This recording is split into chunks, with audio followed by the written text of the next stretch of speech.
Aujourd'hui, nous allons parler de l'histoire des baguettes.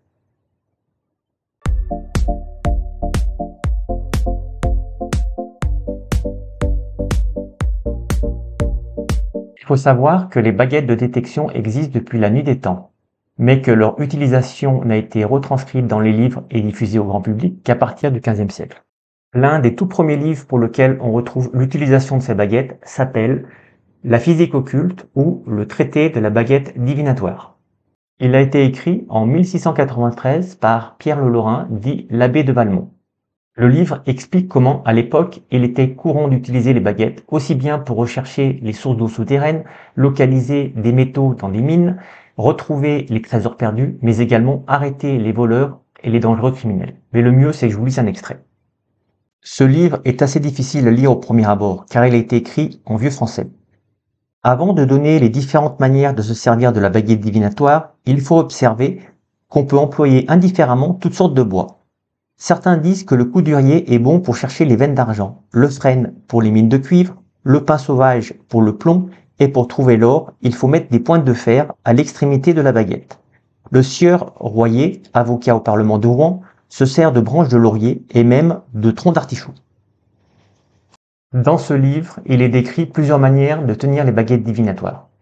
Quant à la manière de se servir de la baguette divinatoire, la plus commune est de prendre une branche fourchue de coudrier, autrement noisetier, d'1,5 pied de long, grosse comme le doigt, et qui ne soit pas de plus d'une année, autant que cela se peut. On tient les deux branches A et B dans ses deux mains, sans beaucoup serrer, de manière que le dessus de la main soit tourné vers la terre, que la pointe C de la baguette aille devant et que la baguette soit parallèle à l'horizon. Alors on marche doucement dans les lieux où l'on soupçonne qu'il y ait de l'eau, des mines ou de l'argent caché. Il ne faut pas aller brusquement parce que l'on romprait le volume de vapeur et d'exhalaison qui s'élève du lieu où sont ces choses et qui imprègnent la baguette et la font s'incliner.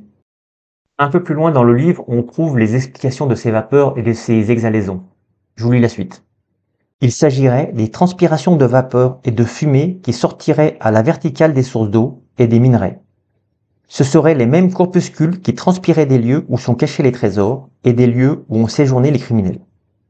Ces vapeurs imprégneraient la baguette en la faisant s'incliner perpendiculairement. Voici une seconde manière de tenir les baguettes divinatoires, méthode tout aussi surprenante. Il y en a qui tiennent la baguette autrement. La méthode de sieur Royer est de la porter sur le dos de la main, en équilibre. Voici comment il se représente sa méthode. Pour trouver donc de l'eau, il faut prendre une baguette fourchue, soit de coudre, d'aulne, de chêne ou de pommier, d'environ d'1 pied de long et grosse comme un des doigts, afin que le vent ne la fasse pas facilement remuer. Il faut la mettre sur une des mains en équilibre et le plus en balance que faire se pourra. Il faut marcher doucement, et quand passera au-dessus d'un cours d'eau, elle tournera. Voici une troisième méthode. Le père Kircher, jésuite, dit qu'il a vu pratiquer en Allemagne cette divination d'une manière toute différente. On prend un rejeton de coudrier bien droit et sans nœud, on le coupe en deux moitiés à peu près de même longueur, on creuse le bout de l'un en forme de bassin et on coupe le bout de l'autre en pointe, de sorte que l'extrémité du bâton puisse entrer dans l'extrémité de l'autre. On porte ainsi ce rejeton devant soi, on le tient entre les deux index, comme le montre la figure. Quand on passe au-dessus des rameaux d'eau ou des veines métalliques, les deux bâtons se meuvent et s'inclinent. Et pour terminer, voici une dernière manière de tenir les baguettes. Il y a encore une façon que je n'ai vu suivre, car peu de gens qui font métier de chercher des os. Ils prennent un long rejeton de coudrier ou de tout autre bois, bien uni et bien droit, comme une canne ordinaire. Ils en prennent les deux bouts dans leurs mains et courbent un peu en arc, ils le portent parallèle à l'horizon, et du moment qu'ils passent par-dessus une source d'eau, le bâton se tourne et l'arc se porte vers la terre.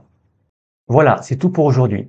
J'espère que cette vidéo vous aura plu. Et pour toutes les personnes qui souhaitent aller plus loin, qui souhaitent lire l'intégralité de cet ouvrage, vous le retrouverez à la Bibliothèque nationale de France. Vous pourrez télécharger sa version numérique en cliquant sur le lien qui s'affiche juste au-dessous. Si vous avez aimé cette vidéo, merci de vous abonner, de la liker et de la commenter. Merci et à très vite pour découvrir la suite de mon livre.